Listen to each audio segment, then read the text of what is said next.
Alhamdulillahi Rabbil Alamin. Wassalatu wassalamu ala ashrafil anbiya'i wal mursalin Sayyiduna wa maulana Muhammadin wa ala alihi wa sahbihi ajma'in, amma ba'du.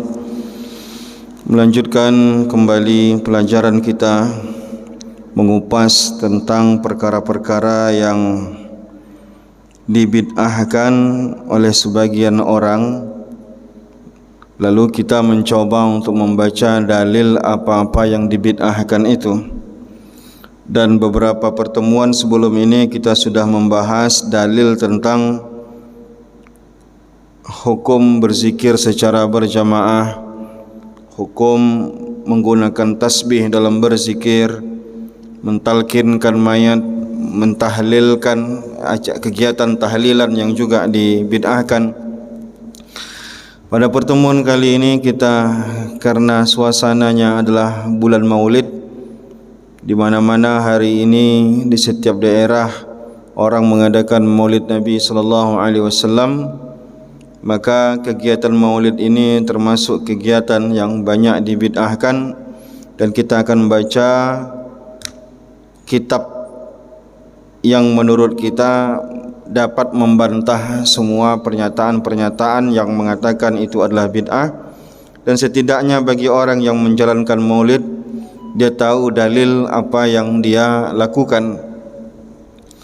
Dan tentu saja kitab-kitab yang disusun oleh ulama dalam bab ini, bab yang saya maksud adalah dalam membahas apa sebenarnya landasan orang-orang yang mengadakan acara maulidan ini, banyak sekali dalilnya, ada banyak sekali, dan kitab yang lahir dari bab ini juga banyak sekali.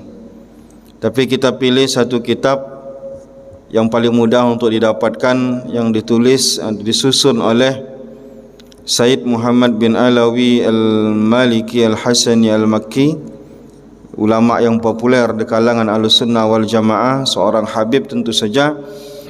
Maka beliau menulis banyak sebenarnya kitab dalam bab ini. Kita pilih kitab Haulal Ihtifal bi Zikra Maulidin Nabi Asy-Syarif.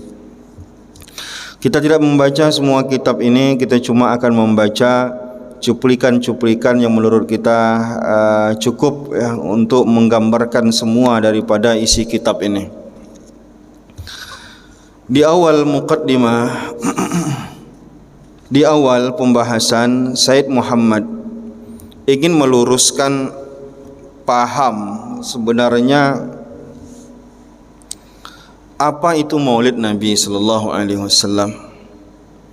Banyak orang salah mendefinisikan Maulid, sehingga dia juga akhirnya salah di dalam menentukan apa sebenarnya hukum Maulid Nabi sallallahu alaihi wasallam.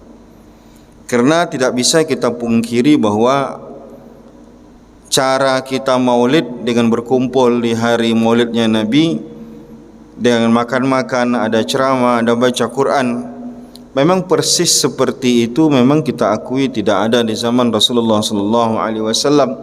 Setidaknya dalam pembahasan ataupun kajian-kajian kita tak menemukan itu ada dalam cerita, itu ada dalam hadis Rasulullah sallallahu alaihi wasallam.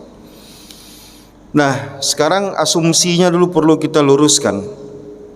Sebenarnya apa tujuan daripada melaksanakan acara maulid itu? Sehingga dengan tahu kita asumsinya benar, maka cara menghukumnya juga akan benar. Pertama, kata Said Muhammad bin Alawi, annana nahtafilu bi maulidi Sayyidina Muhammad sallallahu alaihi wasallam daiman wa abadan fi kulli waqtin wa fi kulli munasabatin. Sebenarnya peringatan maulid ini dilakukan tidak hanya pada bulan-bulan, kalau kita sering melakukannya pada bulan-bulan Rabiul Awal saja. Maka kata Said Muhammad, kalau kami melaksanakannya bahkan di setiap waktu, tidak terikat kepada waktu-waktu tertentu saja. Nah, walaupun kita, karena dia merupakan sebuah munasabat ataupun momen penting dalam Islam, maka kita menunggu ketika momen itu tiba. Nah, artinya kita tak pernah mengatakan ini harus ada acara maulidan. Buktinya orang kadang melaksanakannya di tanggal 12 Rabiul Awal, orang melaksanakannya lewat dari itu atau kurang dari itu. Bahkan kita lihat Habib-habib itu melaksanakannya lebih dari 30 hari berturut-turut. Ada yang sampai 33 hari, ada yang sampai 40 hari. Nanti di luar bulan ini pun mereka tetap mengadakan acara maulidan, karena makna daripada maulid itu adalah mengenang Rasulullah sallallahu alaihi wasallam. Itu asumsi yang perlu diluruskan agar kita tepat di dalam menentukan apa sebenarnya hukum maulid ini. Yang kedua, sebenarnya apa yang dimaksud dengan merayakan maulid Nabi? Merayakan maulid Nabi tidak lain tidak bukan adalah al-ijtima' li sima'i siratihi wassalatu wassalamu alaihi. Berkumpul merayakan maulid Nabi, kalau kita lihat acara-acara yang biasa sering kita buat, tidak lain tidak bukan hanya berkumpul untuk mendengarkan sejarah Rasulullah sallallahu alaihi wasallam. Dan tentu saja ini sudah dilakukan oleh sahabat-sahabat terdahulu. Bahwa sahabat-sahabat Rasulullah itu biasa berkumpul, lalu mereka bercerita tentang hikayat-hikayat Rasulullah SAW. Dan itulah yang kita lakukan pada acara maulid itu. Kita bacakan kitab Syama'il Muhammadiyah, dulu kita bacakan kitab Urfut Ta'rif. Yang penting isinya adalah bagaimana kita mengenang Rasulullah SAW dari kecil sampai dia berjuang menjadi seorang Nabi dan segala macam. Maka tidak lain tidak bukan itu. Sebenarnya maulid Nabi itu adalah ta'lim, kurang lebih ya, majlis ta'lim. Cuma dibuat lebih meriah, ada makannya ya. Tak lebih daripada itu. Yang ketiga, yang perlu diperbaiki asumsi tentang maulid ini adalah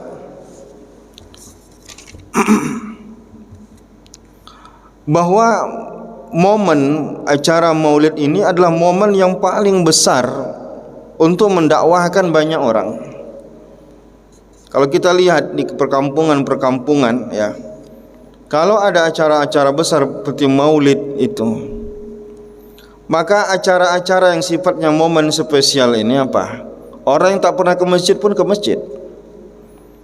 Orang mungkin tak sholat isya dia di masjid, tapi karena ada maulid dan Nabi, dia ke masjid bukan untuk sholat, tapi mendengarkan acara, mengikuti acara maulidan. Nah, maka di saat dia hadir itulah saat yang paling momen yang paling spesial bagi kita untuk mendakwahinya. Mumpung dia hadir di situ, maka kita kisahkan kisah Rasulullah. Kita kisahkan bagaimana Rasulullah SAW menjemput syariat daripada melaksanakan solat. Bagaimana Rasulullah SAW melihat ahwal orang-orang penduduk surga, ahwal penduduk neraka. Sehingga mudah-mudahan harapan dengan itu apa? Orang-orang ini yang tadinya tak pernah ke masjid, tak pernah mendengarkan majelis ilmu di masjid, karena ada momen spesial, ada keramaian, ada selawatan, ada acara-acara hajat, ada acara makan-makan, dia hadir ke masjid. Ibaratkan anak-anak, dia tak mengerti apa-apa tentang apa yang diceramahkan, tapi batinnya terikat ketika dia hadir ke majelis itu. Maka inilah asumsi dasar kenapa maulid itu jadi ada, supaya kita jangan sampai salah persepsi tentang maulid ya. Jadi ini dia yang tiga hal yang menurut Syed Muhammad dalam kitab ini penting untuk dipahami supaya kita mengerti apa sebenarnya maulid itu. Hadirin yang dimuliakan Allah, baik yang hadir maupun yang mendengarkan ya secara langsung ataupun siaran ulang ke majelis ini ya. Kemudian kita baca pada bab berikutnya, Syed Muhammad ingin sampaikan kepada kita dalil yang terkuat di dalam bab ini adalah siapa sebenarnya yang paling pertama melaksanakan acara memperingati Maulid Nabi sallallahu alaihi wasallam ini. Banyak orang-orang yang mengatakan ini adalah ya, tradisi yang dibuat oleh Syiah dan lain-lain. Ini semuanya sudah dibantah dalam banyak kitab ya. Jadi kita tidak perlu pusing mikirkan itu. Cuman menariknya, kata Sayyid Muhammad, inna awwalal muhtafilina bil maulidi huwa sahibul maulid. Kata Sayyid Muhammad apa? Orang yang paling pertama melaksanakan perayaan Maulid Nabi itu adalah Rasulullah sallallahu alaihi wasallam sendiri. Jadi dari mana ini ya, ungkapan ini datangnya dari mana? Kama jaa fil hadis sahih allazi rawahu Muslim, sebagaimana diriwayatkan dalam hadis sahih Muslim, lamma su'ila an siyami yaumil isnin, ketika Rasulullah sallallahu alaihi wasallam ditanya tentang alasannya berpuasa di hari Senin, qala sallallahu alaihi wasallam, Rasulullah sallallahu alaihi wasallam menjawab apa? Zaka yauma wulidtu fihi, ini adalah hari di mana aku dilahirkan. Maka puasanya Rasulullah itu sebagai ungkapan rasa syukurnya. Dia dilahirkan di hari itu, maka Rasulullah berpuasa sebagai ungkapan rasa syukur dan gembiranya Rasulullah. Maka dari sini bisa kita pahami bahwa Rasulullah yang pertama sekali memperingati hari lahirnya. Nah, karena alasannya tadi kan jelas. Kenapa engkau puasa di hari Senin ya Rasulullah? Karena hari ini aku dilahirkan, clear. Alasannya lugas dan dipahami dengan jelas. Bahwa maknanya adalah Rasulullah berpuasa di hari Senin karena rasa syukurnya kepada Allah Subhanahu wa taala dilahirkan pada hari itu. Maka mengingat, mengenang sebagai rasa syukur, maka itulah yang dilakukan Rasulullah pada saat dia berpuasa di hari Senin. Maka dengan lahirnya Rasulullah sallallahu alaihi wasallam, maka yang paling beruntung siapa sebenarnya? Yang paling beruntung adalah kita. Yang paling beruntung adalah kita, sehingga hari ini ajaran Allah sampai pada kita. Allah menakdirkan melalui Rasulullah SAW. Nah, kita menjadi umat Nabi Muhammad sallallahu alaihi wasallam. Maka dengan lahirnya Rasulullah yang paling berbahagia adalah kita, umatnya yang paling beruntung menjadi umat Nabi Muhammad sebagai umat yang paling sempurna, dengan Nabi yang paling sempurna menutup dari semua Nabi, tidak ada Nabi lagi setelahnya. Maka kitalah yang paling berbahagia dengan lahirnya Rasulullah, meskipun kita tidak hidup pada saat Rasulullah lahir. Tapi sampai hari ini mengenang kelahiran Rasulullah. Setiap kali kita menyebut kelahiran Rasulullah, maka yang muncul ekspresi adalah kebahagiaan. Ini sebenarnya inti daripada acara maulid itu. Ada rasa cinta, ada rasa bahagia pada momen maulid. Kurang lebih begitu ya. Jadi coba kita lihat bagaimana komentar ulama dalam hal ini ya. Kita lihat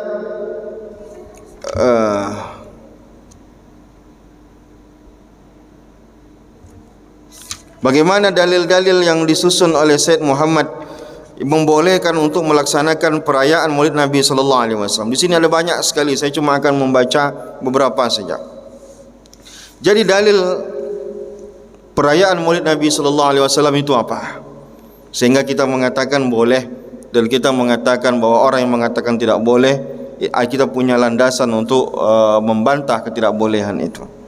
Pertama, al-ihtifal bil maulidin nabi asy-syarif ta'birun anil farhi was sururi. Melaksanakan kegiatan maulid itu tidak lain tidak bukan adalah ungkapan rasa bahagia. Itu sebenarnya tujuannya. Bil Mustafa sallallahu alaihi wasallam, dengan lahirnya Nabi Muhammad sallallahu alaihi wasallam. Ini yang kita jelaskan tadi. Nah, pertanyaan kita adalah, apakah kita tidak harus berbahagia dengan lahirnya Rasulullah sallallahu alaihi wasallam? Tentu saja kita berbahagia dengan lahirnya Rasulullah, dan kita harus senang dan kita harus berbahagia dengan itu. Kalau dicatat dalam sejarah, Abu Lahab yang memerdekakan budaknya diringankan oleh Allah setiap hari Senin azabnya gara-gara dia memerdekakan budaknya tadi. Budak itulah yang menyusui Rasulullah. Senang Abu Lahab karena lahirnya Rasulullah, dia merdekakan budaknya. Maka di dalam neraka Abu Lahab mendapatkan keringanan di setiap hari Senin, bukan tak diazab, dapatkan keringanan karena dia bahagia. Maka kata ulama apa? Membuat syair tentang ini. Iza kana haza kafiran jaa zammuhu bitabbat yadahu fil jahimi mukhallada ata annahu fi yaumil isnini daima yukhaffafu anhu lisururi bi ahmada fama zannu bil abdil ladzi tula umrihi bi ahmada masruran wa mata muwahhida. Jika seandainya Abu Lahab saja yang sudah dikutuk oleh Allah dalam ayat Quran tabbat yada abi lahabin wa tab mendapatkan keringanan pada setiap hari Senin karena dia berbahagia dengan lahirnya Rasulullah, apalagi kata dia orang Islam dari kecil dia Islam, dia tak pernah kafir, mati dalam keadaan bertauhid kepada Allah, yang senang dengan kelahiran Rasulullah. Sedangkan yang kafir seperti Abu Lahab aja diringankan azabnya, apalagi seperti kita yang tak pernah kafir sampai mati kita dalam keadaan muslim, tentu saja dapat ganjaran pahala yang lebih besar. Tentu saja ini rasa gembira kita dengan lahirnya Rasulullah itu mesti kita ekspresikan. Dengan adanya rasa gembira itu tadi apa? Allah hindari Abu Lahab, dikurangi azabnya. Tentu saja dengan alasan itu pula bisa jadi Allah akan hilangkan azab untuk kita. Allah ampunkan dosa kita sehingga terhindar kita daripada azab. Nah, jadi begitu. Itu dalil yang pertama. Yang kedua, ya, annahu sallallahu alaihi wasallam kana yu'azzimu yauma maulidihi wa yashkurullah ta'ala fihi ala ni'matihi al-kubra alaihi. Tadi sudah dijelaskan bahwa ini yang kedua ya, Rasulullah sallallahu alaihi wasallam itu bersyukur dengan hari lahirnya, yaitu hari Senin yang tadi sudah kita bacakan hadisnya, bahwa Rasulullah alasannya berpuasa di hari Senin adalah karena dia dilahirkan pada hari itu. Maka Rasulullah SAW sudah melakukan perayaan rasa syukur itu, maka kita melanjutkan apa yang sudah dilakukan Rasulullah. Walaupun Rasulullah mensyukurinya dengan berpuasa, tapi apakah wajib bagi kita berpuasa sebagaimana Rasulullah berpuasa? Kita juga puasa Senin mengikuti Rasulullah SAW. Tapi kalau tepat hari kelahiran Rasulullah, ulang tahunnya tidak bertepatan di hari Senin, kita tak wajib mengikuti, tak harus mengikuti itu. Tapi kita berpuasa di hari Senin sebagaimana Rasulullah berpuasa di hari Senin. Maka alasan-alasan Rasulullah itulah yang dilakukan oleh Rasulullah, itulah yang jadi alasan kita. Dan apa yang jadi alasan Rasulullah, itulah menjadi alasan kita. Nah, namun kan tidak hanya terbatas pada puasa. Kita bisa melakukan kebaikan-kebaikan lain sebagai ungkapan rasa syukur. Kita bisa menyediakan makanan sebagaimana acara maulid yang biasa kita buat. Ya, segala macam kesenangan-kesenangan untuk orang. Nah, yang ketiga, dalil yang ketiga, annal farha bihi sallallahu alaihi wasallam matlubun bi amril Quran min qaulihi ta'ala. Rasa senang dengan adanya Rasulullah SAW itu diperintahkan oleh Allah. Qul bi fadlillahi wa bi rahmatihi fabizalika falyafrahu. Kata Ibnu Abbas apa? Yang dimaksud dengan bi rahmatihi itu adalah Nabi Muhammad sallallahu alaihi wasallam. Katakanlah dengan karunia Allah dan rahmat Allah. Rahmat Allah yang dimaksud kata Ibnu Abbas adalah Nabi Muhammad sallallahu alaihi wasallam, karena tidak ada rahmat yang lebih besar mengalahkan rahmat Allah ketika menurunkan atau mengutus Nabi Muhammad SAW untuk seluruh bumi. Nah, maka kita bergembira untuk itu. Nah, ini yang ketiga ya. Coba lagi lihat. Nah, fal farhu bi sallallahu alaihi wasallam matlubun fi kulli waqtin. Tapi ingat, rasa gembira kita dengan adanya, dengan pernah diutusnya Rasulullah tidak hanya acara maulidan, tapi setiap waktu kita bersyukur, kita berterima kasih kepada Allah. Maka kita berselawat setiap kali mendengar nama Nabi Muhammad sallallahu alaihi wasallam. Wa fi kulli nikmatin wa inda kulli fadlin. Pada setiap kali dapat nikmat, pada setiap kali karunia yang Allah turunkan, maka kita selalu bersyukur. Tidak hanya pada setiap hari bulan Rabiul Awal, tapi kapankah itu? Ramadan kah itu? Apapun momen-momen spesial Rasulullah kita buat munasabatnya. Misalkan Rasulullah Isra dan Mi'raj, tokohnya juga Rasulullah, kita ingat, kita kenang Isra Mi'rajnya Rasulullah SAW, kita ambil pelajaran dari situ ya. Maka itu dia.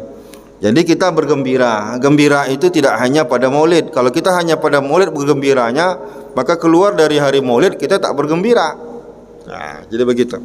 Yang keempat, anna Nabi sallallahu alaihi wasallam kana yulahazu irtibatu zaman bil hawadis ad-diniyah al-uzma. Rasulullah sallallahu alaihi wasallam selalu mengenang masa yang berkaitan dengan momen-momen agama yang besar. Jadi kalau ada momen Islam, maka Rasulullah akan mengenang itu. Rasulullah akan membesarkan itu. Kita contohkan, misalkan Rasulullah sallallahu alaihi wasallam ketika sampai ke kota Madinah, dia melihat orang-orang Madinah berpuasa di hari Asyura. Maka Rasulullah bertanya, mengapa kalian berpuasa di hari Asyura ini? Apa jawaban orang-orang Yahudi? Yang berpuasa adalah orang Yahudi. Rasulullah bertanya kepada orang Yahudi itu, kenapa kalian berpuasa di hari Asyura ini? Kata orang Yahudi itu apa? Ini adalah hari Allah Subhanahu wa taala menyelamatkan Nabi Musa dari kejaran Firaun. Pas di tanggal hari 10 Asyura, maka mereka berpuasa di hari itu untuk mengenang itu. Itu alasannya. Mengenang momen di mana Allah Subhanahu wa taala menenggelamkan Firaun. Karena dalam kisah itu yang terzalimi adalah Bani Israel. Bani Israel dibantai oleh Firaun. Maka pada akhir momen Firaun, kisah terakhir Firaun itu mengejar Nabi Musa dan Bani Israel ini, dan Allah tenggelamkan Firaun. Selamatlah Nabi Musa dan kaumnya. Maka mereka, momen itu kebetulan tanggal 10 bulan Asyura, hari Asyura. Maka orang Yahudi berpuasa untuk mengenang itu. Maka Rasulullah ketika bertanya, jawaban mereka, kami mengenang itu. Maka apa kata Rasulullah? Nahnu aula bi Musa minkum fasamahu wa amara bi siyamihi.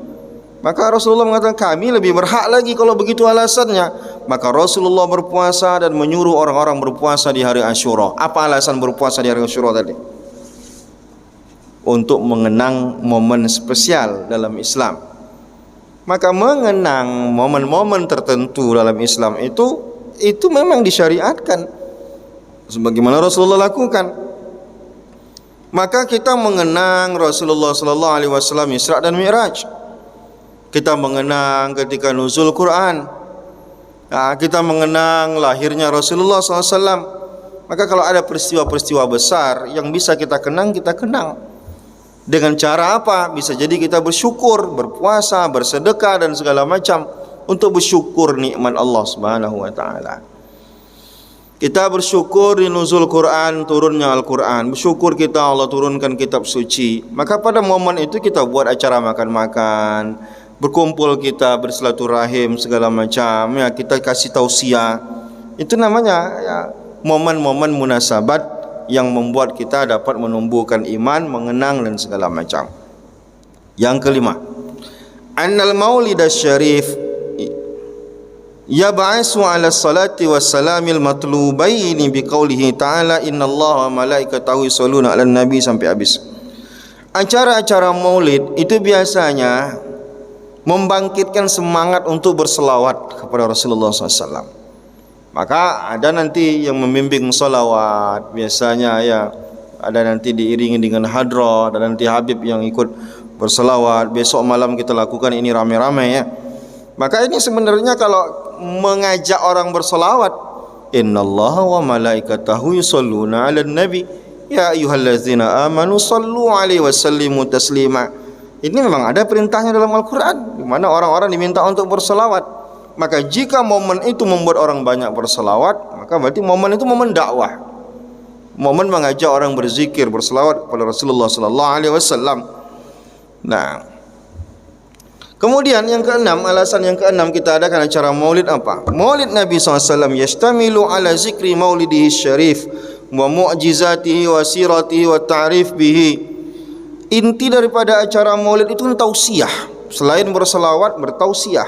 Isi tausiahnya apa? Isi tausiahnya adalah mengenang Rasulullah sallallahu alaihi wasallam, mengenang sejarahnya. Nah, maka biasanya kita insyaallah tanggal 12 Rabiul Awal nanti, tepatnya tanggal 19 nanti, kita akan mengadakan membaca burdah. Biasa itu burdah itu isinya juga tentang kisah-kisah tentang Rasulullah SAW, pujian-pujian.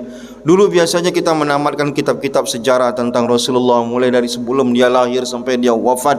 Itu biasa kita lakukan. Itu inti maulid itu. Selain kita berselawat, intinya taklim. Kita ingin bacakan sejarah. Apalagi kata Syekh Atiyah Sokor apa? Orang-orang heboh dengan parti sana, parti sini. Tapi ketika ada perayaan maulid tidak diperbolehkan. Maka diimbangilah orang-orang yang saat zaman ini suka parti sana, parti sini, suka nongkrong sana, suka nongkrong sini. Maka ketika ada momen-momen spesial keislaman, dia mesti diimbangi itu. Supaya anak-anak muda hari ini tak kenal dengan nabinya. Anak-anak hari ini kalau ditanya siapa tentang kehidupan nabinya, dia tak bisa menjawab. Jangankan anak-anak yang tua saja, yang tak pernah acara maulidan pasti tidak akan tahu kisah Rasulullah. Cobalah kita survei sekali keluarga inti kita, ayah kita, mak kita, adik kakak kita, suruh dia cerita tentang Nabi, berapa menit dia sanggup cerita tentang Nabi. Nah, coba ceritakan tentang Nabi mulai Nabi lahir sampai wafat, bilang berapa menit dia sanggup cerita tentang Nabi itu. 5 menit dia hebat itu. Dah habis dia bahan, apa lagi boleh ceritakan dari 5 menit. Itu yang rajin maulid itu. Apalagi yang tak pernah maulid, baca nak macam. Maulid ni memang tak wajib. Siapa yang bilang maulid ni wajib? Maulid tak wajib. Dia hanya momen yang kita gunakan untuk mengenang sejarah, untuk mengenang orang yang paling kita cintai dalam hidup kita, yaitu Rasulullah SAW. Kita mencinta, kita bercerita tentang almarhum ayah kita saja kita suka, senang, karena kita mengidolakannya, karena mencintainya. Kita menceritakan perempuan yang kita sukai, itu luar biasa senangnya. Kok bisa kita tak begitu senang ketika bercerita tentang orang yang wajib kita cintai dalam hidup kita, mengalahkan kepada siapapun? Itu cerita tentang Rasulullah SAW. Maka sahabat-sahabat Rasulullah cerita, duduk nongkrong-nongkrong cerita tentang Rasulullah, gimana perjuangan, gimana kehidupan Rasulullah, begitu ya. Nah, jadi intinya itu. Jadi sebenarnya banyak ini, saya tak baca semuanya. Syed Muhammad membuat di sini ada sekitar 21 ya. Saya cuma baca sampai 7 saja. Kalau saya baca 21-nya tak selesai kita malam ini. Artinya tak habis-habis dalilnya. Kenapa kita mengadakan acara maulid? Kita lihat bagaimana komentar ulama dalam hal ini. Ya. Apa kata Ibnu Taimiyah dalam masalah ini? Kata Ibnu Taimiyah, qad yusabu ba'dun nas ala fi'lil maulid. Mendapatkan pahala orang-orang yang melaksanakan maulid. Nah, ini kata Ibnu Taimiyah. Ibnu Taimiyah yang dibangga-banggakan oleh kaum salafi, mesti dia baca ini. Baca satu lagi paragraf ya. Fata'zimul maulid wa ittikhazuhu musiman. Kata Ibnu Taimiyah, memuliakan, mengagungkan maulid dan menjadikannya sebagai musiman, acara musiman seperti yang biasa kita buat. Maksud musiman itu setiap hari dibuat, ada momen-momennya. Qad yaf'aluhu ba'dun nas. Ini dilakukan oleh sebagian orang, wa yakunu lahu fihi ajrun azim. Itu ada pahala besar di sana itu. Kata Ibnu Taimiyah, li husni qasdihi wa ta'zimihi li Rasulillah sallallahu alaihi wasallam, karena orang itu bagus niatnya mengagungkan Rasulullah sallallahu alaihi wasallam, maka dia mendapatkan pahala besar, kata Ibnu Taimiyah. Maka Ibnu Taimiyah melegalkan kalau seandainya kita melaksanakan maulid, meskipun nanti semua ulama mewanti-wanti jangan sampai kita terjerumus dalam melakukan perbuatan-perbuatan bid'ah di dalam acara maulidan. Kita lihat lagi kemana komentar ulama yang lainnya. Imam As-Suyuti, kita kutip dari pendapat Imam Suyuti ya. Di sini Syed Muhammad mencantumkan pendapat Imam Suyuti. Aqadal Imam Al-Hafiz As-Suyuti fi kitabi Al-Hawi lil Fatawa baban asma'u husnul maqsad fi amalil maulid. Imam Suyuti membuat satu bab di dalam kitab dia yang bernama Al-Hawi lil Fatawa. Judul babnya itu besarnya itu Husnul Maqsid fi amalil maulid.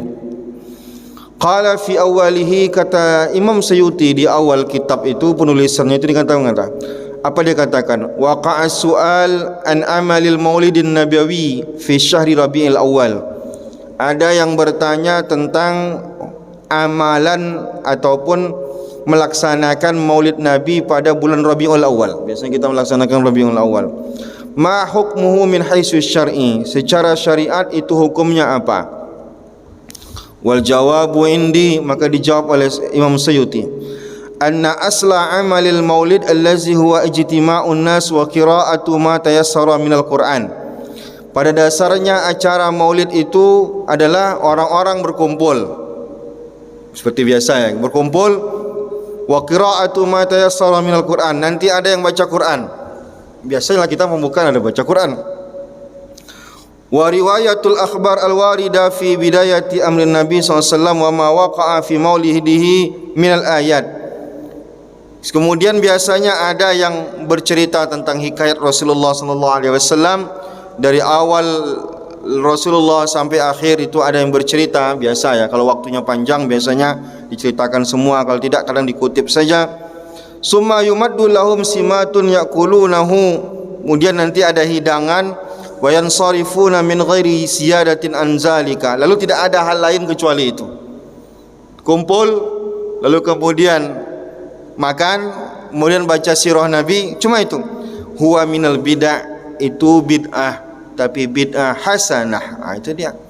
Walaupun tak pernah dilakukan Rasulullah, tapi itu adalah hasanah, perkara yang baik. Allati yusabu 'alaiha sahibuha, orang yang melakukan itu akan mendapatkan pahala. Jadi hadir di majlis maulid Nabi itu berpahala. Yang tujuan baik tadi ya, tujuannya ingin mengenang segala macam ya. Dan tidak melakukan perkara-perkara di luar itu. Datang berkumpul, mendengarkan tausiah, makan. Apapun hidangannya, seenak apapun hidangannya, habiskan. Ya, walaupun nanti tujuannya mau makan saja. Datang ke tempat majlis maulid, kedengaran dia juga cerita-cerita tentang Rasulullah, insyaallah dapat fadilahnya di situ, mendapatkan pahala di situ. Nah, apalagi Syekh Islam Ibnu Taimiyah. Tadi minta tak kita baca lagi, tadi sudah. Syekhul Islam wa Imamu Syurah Al-Hafiz Ibnu Hajar Asqalani. Bagaimana Ibnu Hajar Asqalani di dalam memandang masalah ini? Waqad su'ila Syekhul Islam Hafizul Asri Abul Fadl Ibnu Hajar an amalil maulid. Jadi Ibnu Hajar Asqalani ditanya tentang hukum maulid. Fa ajaba bima nassahu aslu amalil maulid bid'atun. Pada dasarnya acara maulid itu bid'ah, kata Ibnu Hajar. Lam tanqul an ahadin min salafis salih min al-quruni salasah. Tidak ada itu dikutip dari manapun ulama-ulama terdahulu tidak melakukan acara maulid seperti yang kita lakukan.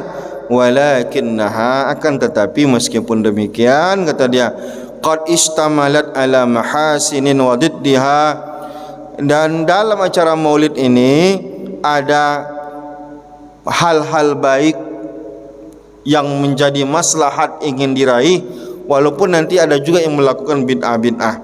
Faman taharra fi amalihal mahasin wa tajannaba diddaha kanat bid'atan hasanatan wa illa fala. Kalau acara maulid itu dikemas dengan cara yang baik, kebaikan-kebaikan di dalamnya, nyantunnya anak yatim, mengumpulkan duit untuk bangun masjid dan lain-lain, maka itu adalah hal yang bid'ah hasanah, pahala melakukannya. Tapi jika banyak praktek-praktek yang dilarang pada acara maulid, mau acara maulid mau tidak acara maulid, maka dia berdosa, begitu ya. Nah, jadi begitu. Jadi ulama-ulama sudah mengomentari sebenarnya masalah ini. Ya, sudah mengomentari masalah maulid ini. Artinya ini bukan buku yang pertama. Sudah banyak sekali ulama-ulama yang menjawab ketika orang meragukan hukum maulid ini. Orang menganggap maulid ini adalah perbuatan bid'ah, dan ulama-ulama mengakui itu adalah bid'ah. Yang jadi masalah adalah apakah semua bid'ah itu adalah dolalah, sesat, lalu kemudian menyebabkan orang melakukannya masuk neraka, maka berarti dari nenek moyang kita dulu kena setiap tahun mengadakan maulid itu masuk neraka semua. Moyang ulamanya sampai kepada orang-orang tukang-tukang yang nelayan-nelayan yang tak ngerti apa-apa itu, yang kerjanya tiap hari di laut aja acara maulid datang dia masuk neraka juga dia. Sanggup kita bilang mereka masuk neraka? Kalau kita pakai definisi tadi, banyak nih yang mau dimasukkan neraka ini. Rasulullah tak pernah acara zikir berjamaah habis solat, berarti bid'ah. Bid'ah itu cuma satu sajanya. Apa? Bid'ah itu dolalah. Kalau dolalah masuk neraka, berarti bapak kita masuk neraka, mak kita masuk neraka, tok kita masuk neraka, nenek kita masuk neraka, guru-guru kita masuk neraka. Cuma orang yang belakangan aja masuk surga. Tidak masuk akal sama kita itu. Maka ulama dalam hal ini, ya lu orang-orang mengatakan apa? Dulu orang kan nggak ngerti apa-apa, jadi nggak ada dosa sama dia. Masa iya? Orang sekarang lebih pintar dibandingkan orang dulu? Siapa yang bilang? Orang dulu lebih pintar daripada orang sekarang. Dulu orang-orang jadi mufti di Mekah itu. Orang Indonesia jadi mufti di Mekah, ya, jadi imam di Mekah, di Masjidil Haram. Orang sekarang mana ada? Buktinya orang dulu lebih hebat daripada orang sekarang. Dulu orang tidak belajar pakai internet loh. Orang belajar langsung ke guru, duduk depan guru, bawa beras ke guru itu. Orang sekarang nanya agama tinggal tik internet. Tak tahu siapa yang nulis, tak tahu siapa yang bertanggung jawab di situ kok salah. Dulu mana mau begitu, mau tidak ada fasilitasnya untuk itu. Maka alasan itu tidak masuk akal. Ketika kita katakan orang dulu itu nggak ngerti apa-apa, makanya dia ngajak maulid. Intinya mau ngeles saja. Sekarang cobalah, kalau memang definisinya itu, berarti bapak kamu masuk neraka, mak kamu masuk neraka, atuk kamu masuk neraka. Maka pahami dengan baik. Ulama mengatakan tak semua yang tak dilakukan Rasulullah itu membuat orang masuk neraka. Karena tak semua yang tak dilakukan Rasulullah kita lakukan hari ini, tak semuanya adalah semuanya bid'ah. Memang semuanya bid'ah. Asalkan tak dilakukan Rasulullah kita buat, itu pasti bid'ah. Tapi bid'ahnya bid'ah yang mana? Acara maulid ini ada nggak kebaikan di sana? Kalau ada kebaikan, tidak melanggar syariat, itu apanya? Kata kuncinya. Jadi definisi bid'ah itu adalah hal baru yang kita lakukan dan melanggar syariat, maka dia bid'ah, bertentangan dengan dalil yang ada. Kalau bertentangan dengan dalil yang ada, misal Rasulullah bilang jangan buat maulid, kita buat maulid, maka itu kan bertentangan dengan nas yang ada. Ketika Rasulullah tak melakukan sesuatu, itu bukan dalil. Ingat itu, Rasulullah tak melakukan sesuatu bukan dalil. Tapi kalau Rasulullah melarang sesuatu, baru dalil. Supaya kita jangan semuanya dalil. Rasulullah tak melakukan ini, ini dalil ini. Tidak. Ada yang tak dilakukan Rasulullah itu. Rasulullah melarang saja, tak semuanya haram. Ada saatnya larangan itu haram, ada saatnya larangan itu makruh, ada saat larangan itu mubah. Jadi begitu ya. Jadi ada kebaikan-kebaikan di sana. Maka Abu Bakar As-Siddiq menyetujui pengumpulan Al-Quran. Padahal di awalnya Abu Bakar bilang apa? Rasulullah SAW tak mengumpulkan Quran ini, maka dia tak berani untuk membuatnya karena Rasulullah tak melakukannya. Tapi setelah Umar bin Khattab berhasil memberikan pandangan, ada kemaslahatan di sana, akhirnya dia setuju. Ada kemaslahatan yang ingin diraih dalam cara maulid. Apa kemaslahatannya? Mengenalkan anak-anak kita, masyarakat kita tentang siapa nabinya dan apa sejarah dan cerita nabinya. Maka dengan cara seperti itu apa? Tumbuhlah iman dalam diri mereka. Beriman mereka melihat perjuangan Rasulullah, mereka pun beriman kepada itu. Dan akhirnya apa? Mereka cinta kepada nabinya. Kalau sudah cinta mereka kepada nabinya, maka mereka akan ikut apapun, jadikan nabinya sebagai idola, dan kegiatan-kegiatan yang mereka lakukan tak keluar dari apa yang diajarkan oleh nabinya sallallahu alaihi wasallam. Inilah ya cuplikan daripada kitab Haulal Ihtifal bi Zikri Maulidin Nabi Syarif. Ya, buku yang bagus untuk kita pegang supaya kita meyakin apa yang kita amalkan ini, yaitu terkhusus mengadakan acara maulidan ini memang ada dasarnya, dan orang yang mengatakan itu bid'ah itu tidak mendasar sama sekali. Demikian ceramah kita malam ini, mudah-mudahan bermanfaat. Siapapun yang menyaksikan, yang hadir maupun yang menyaksikan secara live maupun siaran tunda, mudah-mudahan ini bermanfaat. InsyaAllah besok habis sholat Isya kita di sini ramai-ramai bersama Habib Muhammad dan para asatis yang lain untuk melaksanakan acara maulidan. Mudah-mudahan ada makan-makannya, ada selawatan, ada ta'lim, ada makan-makan. Nanti tanggal 12 Rabiul Awal bertepatan tanggal 19 Oktober ya. 19 Oktober kita adakan baca kitab Burdah karya Al-Busiri dari pagi jam 7 sampai sore jam setengah 6 baru selesai. Mudah-mudahan bisa diikuti. Assalamualaikum warahmatullahi wabarakatuh.